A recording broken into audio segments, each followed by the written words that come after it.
Welcome to BP Leadership Podcast, where real leaders are made. I'm your host, Bill Purvis. Today's episode is part 3 of my conversation with Officer David Josey, and we're in this series now called Back the Blue, and I'm learning a whole lot today, as I know you will. David's going to talk to us about some of the dangerous situations he's been in as an undercover policeman, how he has learned to read people very well and get familiar with his surroundings. And he's going to talk about the exciting parts of that job, too. So this is going to be a good experience. I'm looking forward to let's talking about this. So let's listen and get started. Like if you pull up on a car and they've got crack or cocaine, you don't have a dog or anything like that smells that, do you? Yeah, we do. Oh, you do? Okay. We do. Yeah. Okay. Because it's still, it's made out, it's got ether in it. Okay. And so that aroma is still there. Mm-hmm. Okay. Because you can, walk with, if you're ever around, mm-hmm. a kilo of cocaine, you can smell it, Really? Yeah, from, 25, 30, 40 feet. I didn't know that. That smell of ether. Yeah, I didn't know that. Now, I smell marijuana. I was on a subway the other day, I think MARTA in Atlanta, to get a bus to ride over to the airport. And it was late. It was like midnight. And there was a guy in the front of it. And the minute I got on, I said, "Good night." I mean, the whole thing was covered. I said, if I walked, I even had my bag that said, "Good thing I'm checking out, not going in, because if I was going in, I had to walk my dog. He'd stop me with all this." And that guy smelled in the train. But Exactly. He was enjoying his night. Yep. And, that's well. Okay, so what's one of the most dangerous times you've ever been in? We had a bubble. We hit a trailer over in Alabama, mm-hmm. and he had an extension cord with the end cut off and a 55 gallon of diesel fuel. Uh-huh. And his thing, it was right at the door going into the trailer. And so his thing was, when we pulled in, he was hollering, "Blow it, Bubba, blow it." And so we was able to get everybody, under control. And I'm like, "Man, what are you talking about?" He said, "Man, if Bubba would have flipped that switch in there, it'd have blown that diesel fuel up and blown the trailer up." Wow. I was like, "What you think was going to happen with Bubba?" Yeah. "Oh, we didn't think about that." so you meet some crazy people. I would think that, yeah. Bubba going, "Oh, we ain't thinking about that." He gonna really show you.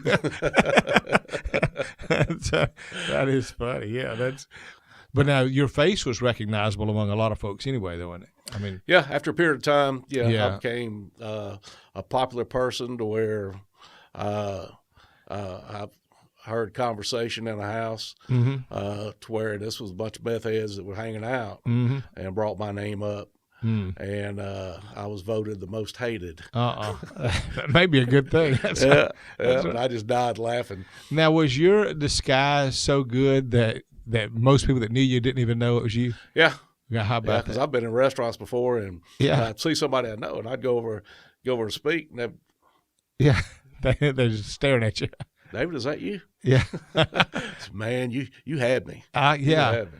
Now, I would think it'd have to be. Yeah, because I had that. Like I said, had the beard and the long goatee, and I actually had hair. Yeah. Then, and it was long, and had the earrings. So if you knew me, you had to do a double take. Yeah, yeah. And so, but when you were in that lifestyle with them, what would like an even time? Would they just sit around and play cards sometime, or hang out at night while you're still you're living among them? But was it just like a normal frat house, like? For most part, normal people, and a lot of times here, mm-hmm. you didn't stay long. Yeah. So you'd go in and and see what you saw, do what you could do, and then you would leave. Yeah. And I would think you couldn't ask many questions, even if you just, even if you weren't undercover, you couldn't ask it because they would think you were. Yeah, that's it. Yeah, you try to learn. Same thing. I don't know you, so why are you asking? Yeah, that's right. Now, did you learn to read people pretty good that way? Oh yeah. Yeah, that's what I was going to say. I bet it gave you the skill to be able to read people and size them up so much easier, having been around that. Yeah. Because you saw all kinds. Yeah. Well, just the whole police officer culture, after so many years, when you you can judge, you know, and it's bad to judge somebody, but I can look at somebody and, you know, kind of know, can tell. you know, yeah, okay, it's going to be an all right guy. No, we're going to have some trouble. That's right. I had a psychiatrist tell me one time, I thought it was cute. He said, Bill, he was an old guy, you know, long gray hair. And he said, Bill, you know why most people act guilty? And I said, no. He said, because they are. Yeah. Thought, well, that was an interesting. Because I was trying to think maybe there's a bunch of excuses. No, that's the reason they acted. Yeah. And so, well, I know why I can tell you're lying, and well, how can you tell I'm lying? Yeah, because your mouth's moving. That's right. Yeah, some people have. My wife has a gift like of discernment where she can be with someone. She can quickly see and sense this is authentic, this is not, this is real, they're lying to me, whatever. I'm not good with. I believe the best in everybody, and so I'll believe the best. And Debbie said, "Bill, did you buy that?" Yeah. Are you serious? And and when I stop and think, I said, "Well, that doesn't make sense, does it?" But she can pick that up quick, and I would think just by knowing you as a friend, and then through the years of what you've done, the experience you've had, you would be a lot less easy to be fooled than the average person out there, just because you sense them coming. Yeah. So true. Yeah. That would. The good is that would make you, especially among family. Whoever wants to hang out with the kids, you can quickly say, "Wait a minute, I can read you." So, that won't sell here. And so that'd be the thing. Now, let me ask you this: what's some of the things that if a guy was going to go into law enforcement, what's some of the things that he needs to think of or plan for or prepare to do before he gets into that field? To start with is the education. And, we are education. Yeah. I went in with an associate's and I got a master's. Yeah. Now. And so. You just can't learn enough. No, you can't. You have to stay on top of everything, the culture, what's going on, and, literally not just in your town, but around your town. Mm-hmm. Because a lot of that stuff from around your town is coming to your town. Yeah, that's right. So you need to be involved and just keep up your knowledge of learning. Yeah. And I would guess you got to be somewhat alert, almost like eyes in the back of your head. You got to be, I would think to survive that you would have to have a good sense of awareness, because if you were just a klutz who just couldn't think on your own or couldn't assess things on your own, you could walk into danger before you know it. You can, because things happen quick. Yeah. Real quick. Yeah. So you got to be able to respond quick and think quick and assess the situation quick. Yeah. I had a brother-in-law that he's divorced from my sister now, but he was a special officers guy, the Delta Force and all that. And he used to tell me years ago that he'd said, it's by nature, but I can walk in a room and I know there's one door, here's where the handle is on that, here's one window over there. And he said it's just the nature. You just walk in and you quickly assess around you all the things that I guess if you need it or you need to get out, you're aware. I think policemen have to do the same thing. We're the same way, because we're restaurants.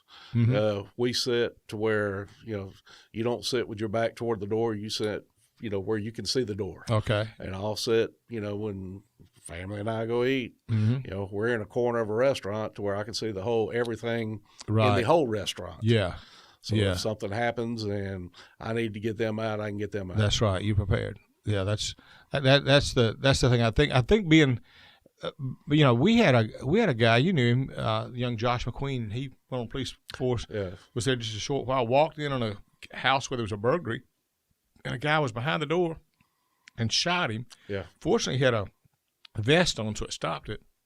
And he was able to get out in the hallway, so he lived through it. But I was thinking about on his situation, how quick that was, just from walking in to say the alarm went off in a house to all of a sudden somebody's standing with a gun. Oh, it does. And it's real quick. Yeah. And he's no longer, I think after that, that was bad on him, but after that, I think he left police department. He did.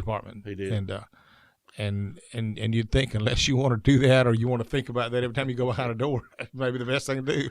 And you do, because we've done hundreds and hundreds and hundreds of search warrants. Yeah. To where when you get up there and you got God with you. Yeah. I had God with me. Yeah. Because I'm still alive and I'm still here, and I've had quite a bit of stuff happen, to me in my career. Yeah. To where, and so, you're, saying a prayer as you're rushing up to that door. Yeah. And Yeah. when you hit that door with a battering ram, you don't know what's on the other side. I know. And if that ram don't knock it down the first time, you just alerted them you're there. Exactly. Yeah. Yeah. Exactly. Because I've had little guys want to do it. Come on, let me hit the door. Let me hit the door. I said, no, yeah. Ain't no way. Yeah. You have to hit it 10 times. By then they'll be shooting. Exactly. I know. Yeah, that's a great. Now, what's the most exciting part about doing your work? Just the accomplishment of the end result. Mm-hmm. The end result. Yeah. I've gotten, started with a conversation, mm-hmm. and I ended up with and this was some people that came down from mm-hmm. Atlanta, right, trying to move some cocaine, right, and this just started. I'm walking at Sports Page parking lot. mm-hmm. Oh boy, happened to pull in a Maserati, and I'm like, "Oh man, mm-hmm. Yeah, Maserati in Columbus, Georgia." Yeah, that stands out. Exactly. Yeah. And so I had that biker look, and he started the conversation. Next thing you know, the end result, we're getting 6 kilos out of his cocaine room. Wow. His cocaine hotel room. Uh-huh. And ended up with a Maserati, a Toyota 4Runner. Wow. And three people. Yeah. God. And it was two older guys that had the young guy. They came down out of Atlanta, mm-hmm. and they put the young boy in the Maserati and let him ride around, trying to get business to come over to the hotel and buy cocaine from them. Wow! So that's the way they did it, was just driving around looking for. Yes. Golly. Yep. So that's like I said, the end result when. Oh yeah. Man. That's right. When they know they've been had. Yeah, those are the good kind. Yes. I would think that. That's cool. All right, well, that was part 3 of Bill and David's conversation in the Back the Blue series here on the BP Leadership Podcast. And the 4th and final part of this conversation is going to be our next podcast that we release. So make sure you hit the subscribe button or hit the bell if you're on YouTube so that you can get notified when we release that episode. You're going to get to hear David talk a little bit about some of the advice that he would give someone who's interested in being in law enforcement and a lot of the really cool benefits and the rewards that you get from being in it.